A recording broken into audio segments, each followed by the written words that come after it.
श्रीराम जय जय राम. संतांच्या संगतीचा परिणाम. जडीबुटीवाल्याजवळ एक गोळी असते.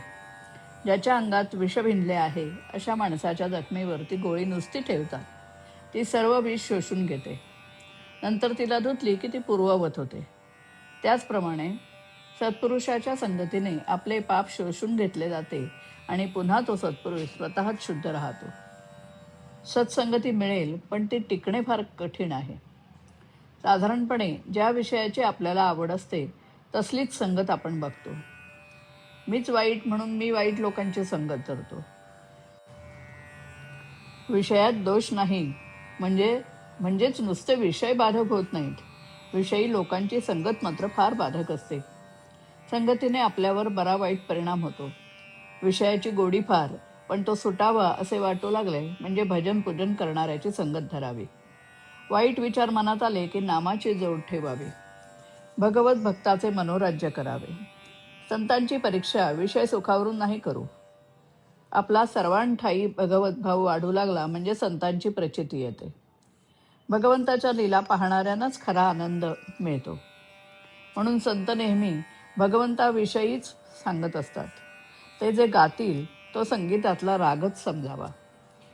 तुकाराम बुवा नुसते विठ्ठल विठ्ठल म्हणत, पण त्याची गोडी आपल्या गाण्यामध्ये देखील नाही. खरोखर संतांना आपल्याविषयी इतकी कळकळ असते, आपल्याला ती कळतही नाही. संतांच्या दर्शनाला गेल्याने संतांवर मी उपकार करतो असं आपल्याला वाटतं. संत आपल्या हिताचे सांगतात, पण आपले मन विषयात वावरत असल्याने त्यांचे बोलणे आपल्या मनात पूर्णपणे ठसत नाही. औषध कडू असले तरी रोग झाल्यावर आपण ते घेतोच ना.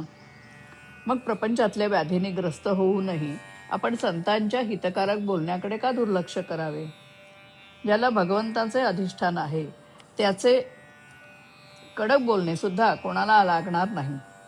अत्यंत निर्भयता हा संतांचा पहिला गुण आहे. कारण सर्व ठिकाणी मीच आहे ही भावना झाल्यावर भयाचं कारणच उरत नाही. आई पण जसे सगळीकडे सारखे, त्याचप्रमाणे सर्व संत एकच भाषा बोलतात.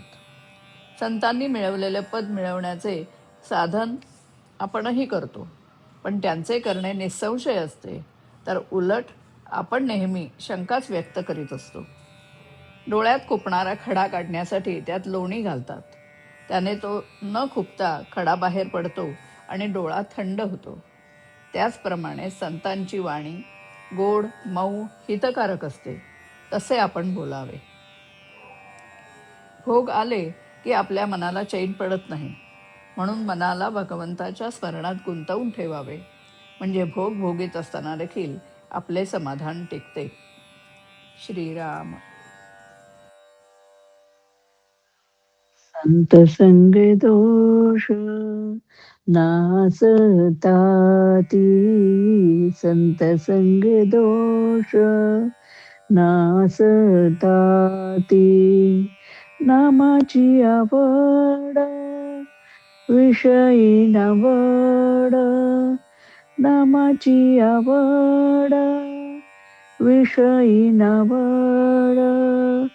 संत हाती मोक्ष सुख देती, संत हाती मोक्ष सुख देती.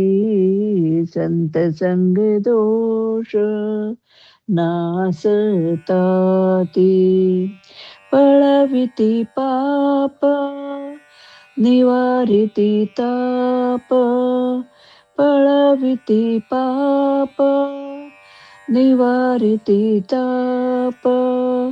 संत मेघ होऊनी वर्षती, संत मेघ होऊनी वर्षती. संत संग दोष नासताती, संत वाणी गोड अमृताची जोड, संत वाणी गोड अमृताची जोड. संत स्वये निर्भयत्व देती संत स्वये, निर्भयत्व देती संत संग दोष नासताती, संत संग दोष नासताती, संत संग दोष नासताती.